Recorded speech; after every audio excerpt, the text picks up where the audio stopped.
back when I was young, I'd watch things like King Kong and stuff like that, and it was all the sort of stop motion animations and things like that, but I didn't really know what was going into them at the time. So as I started watching more films, I liked the gory aspects of them, so I wanted to make sort of realistic prosthetics, and I didn't really know how to do that, so I went to art school. And while I was there, I was researching all the different movies that I liked the monsters in. I did the Dick Smith 3D makeup basic course while I was at art school, and that taught you how to do little moulds and how to sculpt prosthetics. And then I was networking with my self-taught portfolio, and that way I got work experience with Christine Blundell on Burke and Hare.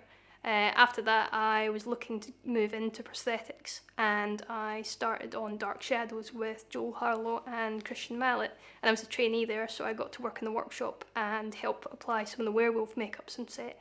So it was nice when it came to fruition because I was getting to make these monsters.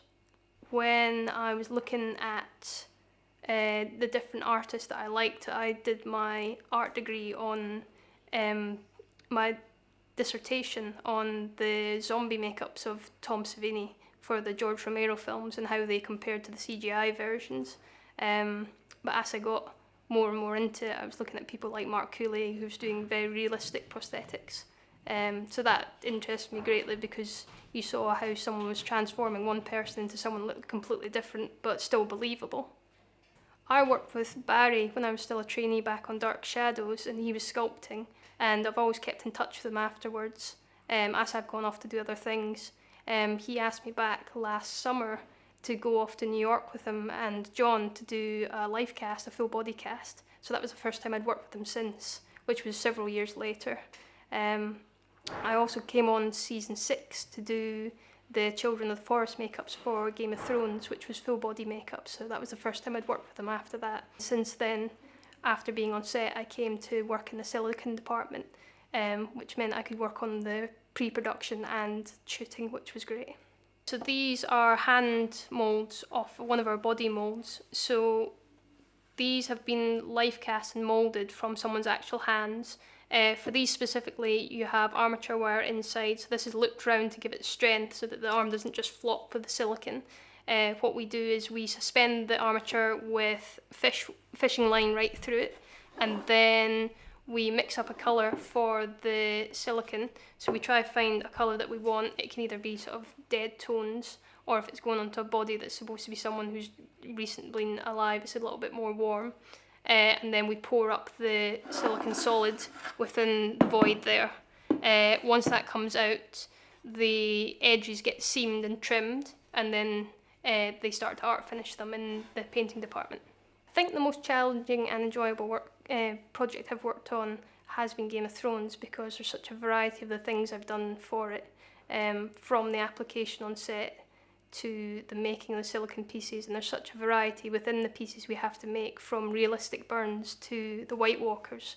The silicone sometimes has to be completely transparent like glass, so there's a lot of processes that have to go into it to make something like that. There's different chemicals that are different grades of transparency, so it's doing lots of different tests to find out which one is the most appropriate for that prosthetic. And then it's combining that with the general processes to make the sort of final piece. You're always learning. I think even people who've been doing it for many years, because the chemicals can change so dramatically, they're still continuing to learn. So me personally, yeah, I'm learning on every job, which is great. And what's nice about freelance is you get to move from different companies, and you can learn from one person something you've never seen before, and you begin to start getting better at the thing you're doing by allowing yourself to do it in a slightly different way. People who are generally creative thrive within it.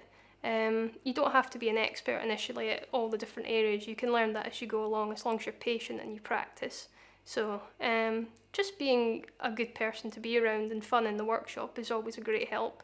So that's the people that you want to work with, the ones that make even the worst days the best ones. That's the type of people that get on really well within prosthetics. Even if you're not initially, as long as you sort of take notes and you're willing to learn the processes, you do become technical over time. Most people start and they've never done things like fiberglassing or silicone running before, so it's something that can be picked up and learned over time, but you do get a lot of different processes under your belt by the time you're a couple of years in.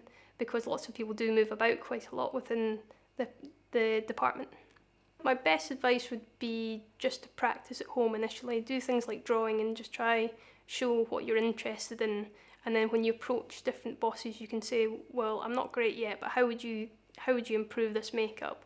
And just show your enthusiasm that way. When you get into a workshop, just be happy to be around other people looking at what they're doing, and you can learn off them quite easily rather than wanting to jump ahead and be a sculptor as soon as you start, because you will learn that over time. It's just getting that experience and building up on it that's important.